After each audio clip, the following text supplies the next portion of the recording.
Ninja Gaiden Sigma, ever since it became part of the Master Collection, is the most accessible version of the first modern Ninja Gaiden. Unfortunately, it is still missing some features from Ninja Gaiden Black, the original Xbox version of the same game. One of them is the audio of the very first proper line of dialogue.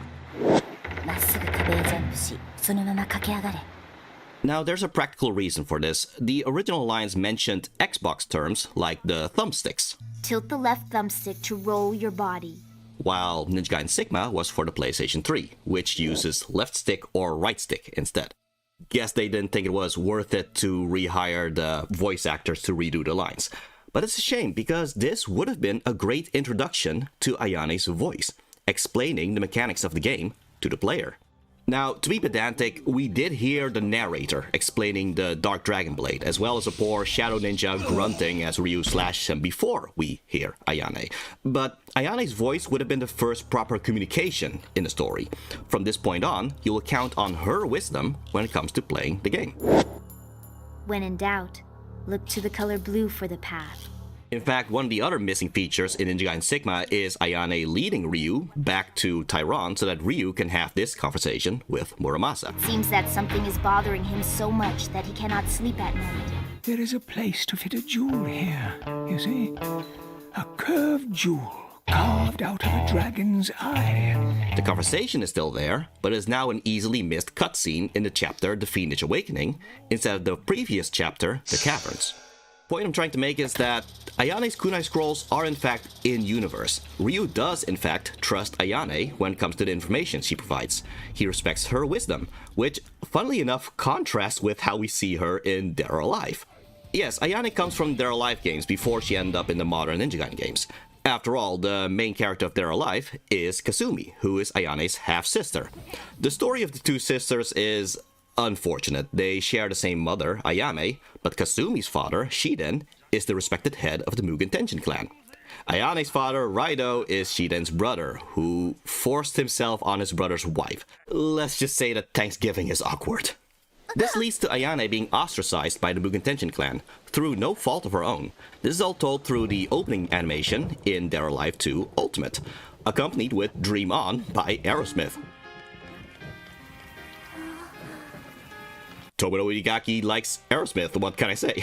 Dead or Alive 3's credits theme is by Aerosmith too. Home Tonight. Eventually, she got taken in by Genra and trained to become part of the Hajinmon sect of the clan. They function as the shadow of the Mugen Tenshin clan, where they take on the darker missions, espionage, intel, and assassinations. Like assassinating runaway ninjas of the clan. Like Kasumi as she went after Raido. Yeah, like Ryu Hayabusa, Kasumi's story starts with vengeance. In this case, it's because Raido returned and comatose Kasumi and Ayane's brother Hayate. Now, while Ayane is a clever lady, there's something to be said about how she didn't hesitate at all about taking on the assassination of her half-sister. She has betrayed us. Do not capture her. Kill her. Sir. In fact, from Kasumi's point of view, Ayane is actually the antagonist most of the time. Honestly, I think this is mainly a demonstration of Ayane's Emotional, damn it! The two used to be the best of friends, but that changed when Ayane learned the truth. I guess this was an easy choice for her. This mission is her chance to reverse their positions, with Ayane being beloved while Kasumi is hated. Okay, so it's not the right choice, but that's trauma for you. Something happened in Dead or Alive 3 that started turning us around, though. Genra, you know, the guy that ended up raising Ayane in the Hajinmon, he got brainwashed, and it was up to the winner of the third Dead or Alive tournament to stop him. That winner is Ayane. From this point on, Ayane isn't just a ninja of the Hajinmon, she essentially becomes the leader. At the cost of killing her foster father, the only one in the clan who cared for her, but she is the leader nonetheless. And being the leader comes with responsibilities. I feel like it's part of the reason why she wised up and decided to stop hunting for Kasumi. I mean, officially, that's still her mission, but she chooses to kind of look the other way. There's a tragedy to these two sisters in how they were pretty much able to bury the hatchet, yet because of their positions in life, they have to keep avoiding one another. You can tell they have made amends though, because in Dead or Alive 6, when Ayane ended up in a sticky situation, she sent a distress signal to two people in particular. One is her half-brother Hayate, who came back from his coma and regained his memory at the end of Dead or Alive 2, and the other is Kasumi. Yeah, besides kunai scrolls, Ayane can also send messages through magical butterflies. Ninjas can do everything in this franchise, it seems. But speaking of butterflies and sisters, it's actually in the Fatal Frame games where we get to kinda explore Ayane's current state when it comes to her relationship with Kasumi. See, in the story of Fatal Frame 5, we follow, well, multiple characters, but most importantly Yuri. She works for Hisoka Kurosawa, who, like a certain sentimental ninja I know, owns an antique shop. Hisoka's real calling is to do fortune-telling and finding missing people. Unfortunately, Hisoka herself goes missing in Mount Hikami, which is kinda worrying since it's known to be a hotspot for people wanting to commit suicide. It's an infamous suicide spot, isn't it? So yeah, obviously in this universe a Hellgate is involved. Portal to the underworld. As Yuri, you'll explore Mount Hikami in order to find the missing Hisoka. But in one of the interludes, we find a file of assignments that Hisoka has taken on. There's a girl called Tsumugi Katashina who is missing, but sadly the family called the search off. Turns out that Tsumugi has some problems with her sister. Kind of a familiar problem, isn't it? Unfortunately, neither Hisoka and Yuri are exactly in the best position to take this on anyway. I mean, one is missing herself and the other is kinda focused on finding the other. So it is up to Ayane to find Tsumugi, in a story you unlock after beating the game. Turns out that Ayane has met Tsumugi before she went missing and gave her a bracelet that connects them. This is how Ayane is able to locate Tsumugi despite the ghosts all over the place. There's one problem though. Ayane doesn't have a magical camera that can exorcise ghosts. Common problem for ninjas, really. Instead, Ayane gets a tattoo called the Shadow Sigil. With it, she is able to actually hide from the ghost. Together with a Spirit Stone flashlight, which she can use to stun ghosts, she sneaks her way through Mount Hikami in order to find Tsumugi. This is how you know Ayane is the smartest ninja in this universe. She uses stealth. The Shadow Sigil is not permanent though, which is a shame. I think it looks cool. Anyway, Ayane's story works with the themes consistent with the rest of the game, but the thing she has in common with Tsumugi can be read as Ayane talking to herself. The way she encouraged Tsumugi when it comes to her relationship with her sister sounds like advice that her past self would want to hear as well. She understands how you feel. I promise.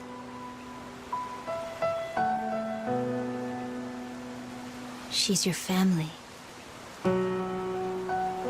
It might not seem like it now, but don't worry. She cares for you very deeply. Okay, so with all that progression, you can just look at They're Alive as the development that led to her characterization in the modern Ninja Gaiden games, right? Yeah, no, that doesn't work in the timeline. The modern Ninja Gaiden games take place before the NES Ninja Gaiden games, and the NES Ninja Gaiden games take place before the They're Alive games. I think the better way to look at it is that Ayane, while smart, has a tendency to make mistakes when it involves something more personal to her. Is that the best you can do? I mean, it's not just Kasumi and Hayate, she becomes reckless whenever Raido is involved. Raido!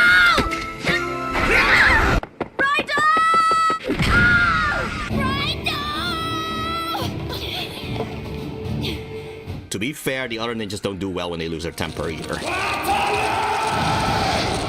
that technique! Don't do it! The Torn Sky Blast!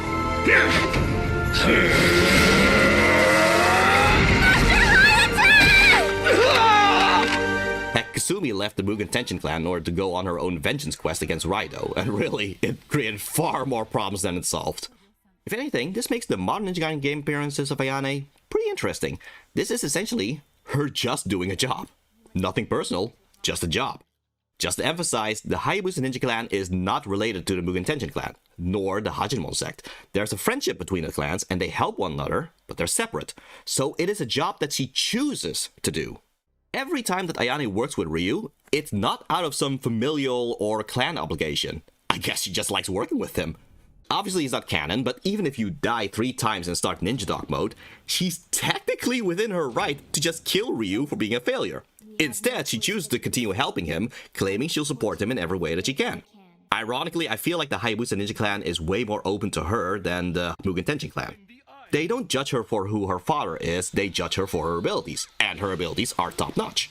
When you think about it, it only makes sense that the Hayabusa clan would be more open to Ayane. After all, despite the Hayabusa clan's rivalry to the Black Spider Ninja clan, Ryu never actively hated their leader, Genshin. Heck, by the time of Ninja Gaiden 4, way after Genshin's death, the rivalry is pretty much one-sided. Were it up to Ryu, they would just stop fighting at this point, but it's the Black Spider Ninjas who keep holding a grudge. Your overlord is dead, and our clans feud with him. You can't talk your way out of this. Coward. Face the wrath.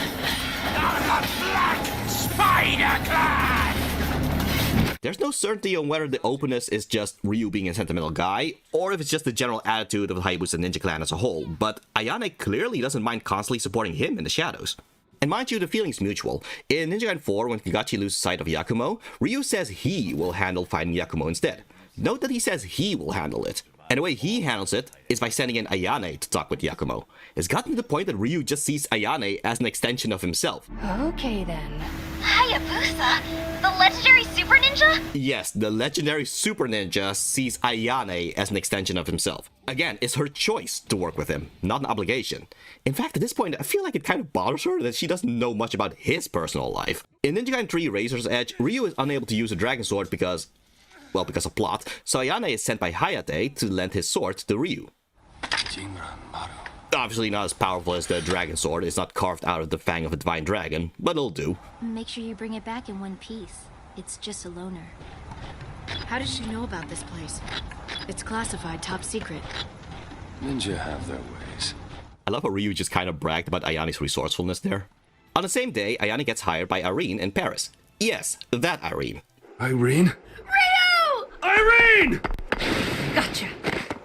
If it seems odd that Ayane gets hired by CIA as well, it's actually not that weird. She works freelance for a lot of people. Her actual introduction in the first Modern Ninja Gaiden, in fact, had her initially working for Mirai.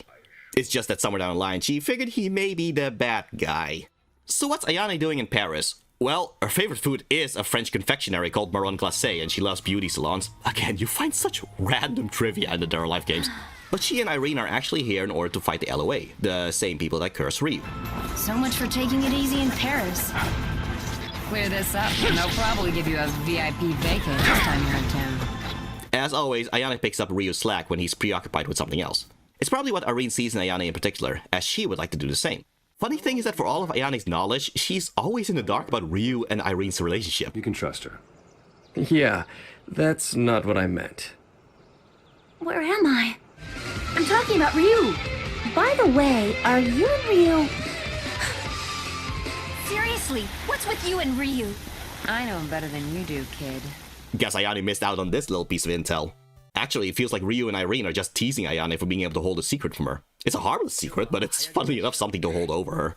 I very much like the team up between Ayane and Irene. It's the two most informed characters working together in the shadows in order to provide Ryu with the intel he needs for his story. The signature's just one word. Sea Swallow. We can trust it. It's consistent for both of their characters as well, because while Ayane tends to be the one who helps out through kunai scrolls and guiding Ryu through the missions, Irene tends to be the one that becomes the proper mission control. Irene likes to tease Ayane, and Ayane shows more of her Dead or Alive personality when talking to Irene. You're such a smart kid. All right, you're through the first gate. Looks like you got a nice welcome party. Yeah, whatever. You don't have much time. No shit. It's funny that if someone only plays Ninja Gaiden games, they'd be surprised about Ayane's attitude. But, no, I play Dead or Alive. This is her default state. Really, this girl trash talks. A lot. You gotta fight better than that. You were acting all tough at the beginning. What happened? You know, you're supposed to watch your opponent when you fight. She's been captured. She can't answer you. Are you an idiot? Oh, jeez. If you're that clueless, just shut up. I mean, can you blame her? Most characters in Dead or Alive are absolute goofballs.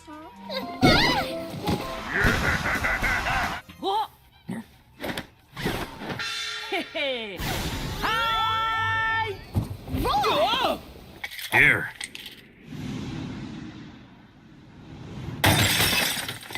What'd you do that for?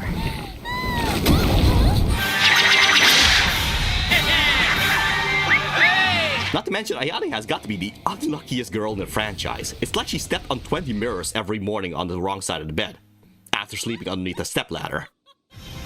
So annoying. Why does everyone keep getting in my way?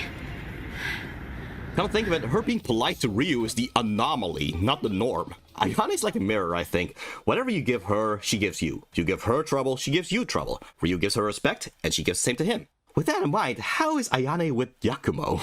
After all, Ninja Gaiden 4 is all about comparing Yakumo to Ryu Hayabusa, and ever since the first modern Ninja Gaiden game, Ayane has been in every mainline Ninja Gaiden game. With her being such an important figure in Ryu's life, it only makes sense to compare. Compared to Ryu, Yakumo has multiple sources of information. He has Umi as the general mission control, who also provides him with the tools he needs. So this is the DDO's base of operations. The Dragon's Law. He has Misaki as the one who provides intel on more supernatural stuff, though one has to wonder how he knows all that stuff. He has Sayori as the one who explains everything related to the Dark Dragon. I mean, that is why he spared her life to begin with. And he has Tyron when it comes to his wisdom of combat, with an additional dose of Ninja Gaiden continuity and trivia. Can you believe that he's killed the Dark Dragon 3 times already? Bastard's a legend. I wonder why I like this guy. Now, that's cool and all, but just pointing out here, Ryu only needs Ayane. That's how freaking competent she is. She can do 4 people's jobs on her own. I like the characters of Ninja Gaiden 4, but there's just no comparison to Ayane. Now, in Ninja Gaiden 2 Black, Irene takes over as Ryu's intel person, so it might be slightly disingenuous to say Ryu only needs Ayane. But you know what Ayane was doing in the meantime? Getting the Eye of the Dragon. Not to mention that Ninja Gaiden 4 takes place after Their Life 1 to 6. She's already defeated Genra. Whether she's the acting leader of the Hajimon or the actual leader of the Hajimon, she's a badass of the highest caliber at this point. No wonder Ryu respects her. So how does Yakumo talk to her? Fuck off. I don't know why, but I find that hilarious. They do tease at the possibility of the two fighting each other, but unfortunately Yakumo bailed out to chase after a dimension-hopping fiend shark called Cetus that ate Sayori. I swear, this franchise, man. Ayane was nice enough to help Yakumo out, though. She threw one of her signature flower kunai to stop Cetus from dimension hopping away. I have no proof, but I feel like this is not the first time Yakumo and Ayane have met. The first time Ryu meets Yakumo, he simply calls him Raven, as that's the clan Yakumo is from. Raven, whatever your clan is plotting, it ends here. But when Ayane meets Yakumo, she outright calls him by his name. Tell me, Yakumo, do you really plan on keeping this up? I don't think Ryu relayed that information to Ayane. Like, I don't know if Ryu even knew Yakumo's name at that point. So I wonder if Ayane has a history of poking at Yakumo in the past. Either that or she's aghast that he needs 4 intel people. They both do work in the shadows of the Hayabusa Ninja Clan. Granted, for different reasons, the Hajimon's dark work is more so in intel and assassinating wrongdoers. The Raven Clan's dark work includes kidnapping more immoral stuff. No prophecy will change who we are. We'll continue to fight in the shadows as the Hayabusa clan thrives. They have the same goals of working for the greater good.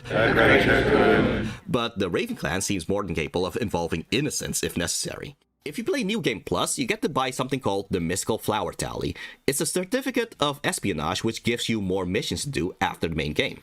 These, in fact, are missions from Ayane herself. Yeah, she has hidden 4 flower kunai in the Tokyo area as a test for Yakumo. Seems she is curious about Yakumo's capabilities. Again, I wonder if this is the first time she gave these tests. Maybe Yakumo is just annoyed at Ayane because she's been bothering him before.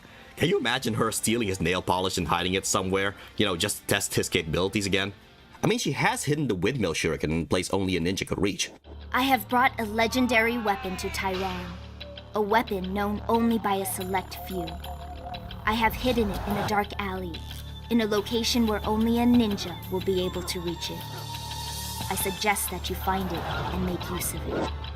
There might be a playful side to her. Something we get to see a bit of in Their Life 6. There's this girl called Honoka who has the ability to copy moves exactly. Think the Sharingan's copy ability of the Uchiha clan in Naruto.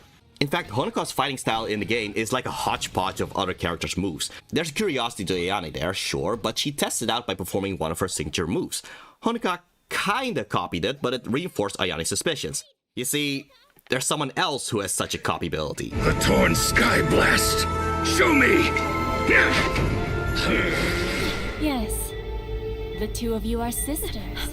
Yeah, Honoka is Raido's daughter too. Dude, keep it in your pants! Ayane's story in Their Life 6 revolves around Honoka. It's interesting, despite Ayane's closure with Kasumi, her new ongoing story is, yet again, about her relationship to a half-sister. At the moment of this essay, Their Life 6 is the latest in Ayane's personal story. The aftermath of Ayane confirming that Honoka is another half-sister is yet to be fully explored. Yeah, she's been in Ninja Gaiden 4, obviously. Ryu got missions from Ayane as well, which yet again reinforce her being his go-to intel person. But like I said, the Ninja Gaiden games are just jobs to her. Their life is usually where her more personal stuff is. The name Ninja Gaiden is interesting in how self-fulfilling it is, because the word Gaiden means side story. Yet it started as its own thing before Dead or Alive. It's only after the late Tomonori Igaki made Dead or Alive that he rebooted Ninja Gaiden, and it retroactively became the side story of Dead or Alive. But though Ryu is the main character of one and Kasumi is the main character of the other, Ayane has been a constant all this time. To Ryu, Ninja Gaiden is not a side story, it's his main thing. If anything, Ninja Gaiden is Ayane's side story. Which brings us back to the very reason why I made this essay / ramble / love letter to Ayane to begin with. Last week, it's been revealed that Wakana Yamazaki, Ayane's Japanese voice actress, has passed away on April 18th, 2026. She's mostly known for her work as Ran Mori in Detective Conan and as the second voice of Nami in One Piece. But I wanted to emphasize how important she is to the Ninja Gaiden and Dead or Alive franchise. She's been there since Ayane's very first appearance in Dead or Alive. She's been Ayane for almost as long as Hideyuki Hori has been Ryo Hayabusa. Hideyuki Hori voiced Ryo Hayabusa ever since the original 1996 release of the game. Ayane got introduced in the PlayStation version, which came out in 1998. The difference is that Hideyuki Hori is not Ryo Hayabusa's first voice. That honor goes to Keiichi Nanba, who voiced Ryu in the OVA in 1991. Ayane got introduced with Wakana Yamazaki, and has always stayed Wakana Yamazaki. There's been different English voice actors, same case with Ryu's English voice actors, but every voice and personality of Ayane took Wakana Yamazaki's performance as the base. Wakana Yamazaki is Ayane. This is not to say that there's no future for Ayane. I'm hoping Dead or Alive 7 will continue developing her relationship with Honoka. Whether Wakana Yamazaki got the opportunity to record her voice lines in Dead or Alive 7 before her passing, or if Ninja Gaiden 4 is her final performance, somewhere down the line, someone will likely take over and pass on her legacy. But on the side of Ninja Gaiden, there's a beautiful symmetry to her first and final appearances. Her very first appearance is her throwing her kunai to help Ryu with her wisdom. Her final appearance is her throwing a kunai to help Yakumo. This scene hits different now we know that this is Wakana's final appearance in Ninja Gaiden. It's like that final kunai she threw is there for the next voice actress to pick up. Wakana Yamazaki gets to live on through whoever continues her work. Because the body may die, but wisdom will live on. Rest in peace, Wakana Yamazaki. Now it's time to say good night to you. Now it's time to bid you sweet adieu.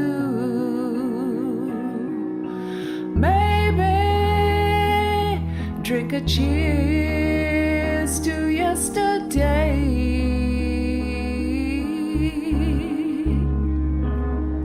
and maybe